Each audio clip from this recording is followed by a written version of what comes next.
বৈষম্য বিরোধী ছাত্র আন্দোলনে গত ১৯ ও ২০ জুলাই রাজধানীর মোহাম্মদপুরে গুলিবিদ্ধ হয়ে নিহত হন সুজন ও মিরাজুল নামের দুই ব্যক্তি। এ ঘটনায় দায়ের করা মোহাম্মদপুর থানার মামলায় সাবেক আইনমন্ত্রী আনিসুল হক ও সাবেক সংসদ সদস্য সাদেক খানকে ৩ দিন করে রিমান্ড দিয়েছেন আদালত। এদিন আদালতে পুরোটা সময় আনিসুল হক নিশ্চুপ থাকলেও সাদেক খান বলেন সে সময় তিনি মোহাম্মদপুর ছিলেন না।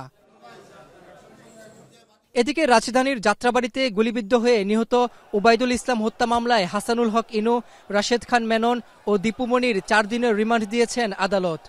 সাদেক খানের বিরুদ্ধে ৩ দিনের রিমান্ড মঞ্জুর করা হয় এবং আনিসুল হকের বিরুদ্ধে 3 দিনের রিমান্ড এবং অন্যান্য যারা আছে দীপু মনি এবং ইনু মেনন তাদের বিরুদ্ধে 4 দিনের রিমান্ড মঞ্জুর করে বিজ্ঞ আদালত তাদেরকে তদন্তকারী কর্মকর্তার হেফাজতে প্রদান করেন। তারপর তাদের আইনজীবীরা ছিল, তারাও রিমান্ডের বাতিল জামিনে প্রার্থনা করেন। উভয় পক্ষের বক্তব্য শোনার পর বিজ্ঞ আদালত এই আদেশ প্রদান করেন। রাষ্ট্রপক্ষের আইনজীবীরা বলেন আওয়ামী লীগের নেতাদের আদালতে নেওয়া হলেই তারা দাবি করেন বহু আগেই রাজনীতি থেকে ইস্তফা দিয়েছেন তারা, আন্দোলন দমনে তাদের কোনো ভূমিকা ছিল না। কামাল আহমেদ মজুমদার বলছে যে আমি আর আওয়ামী লীগ করবো না, আওয়ামী লীগ করি না, জীবনও কোনদিন আওয়ামী লীগ করবো না। আর সাদেক খান বলছে যে আমি তো এমপি ছিলাম না, আমি আওয়ামী লীগ থেকে রাজনীতি দূরে ছিলাম। এইসব কথা বলে পার পাওয়া যাবে না।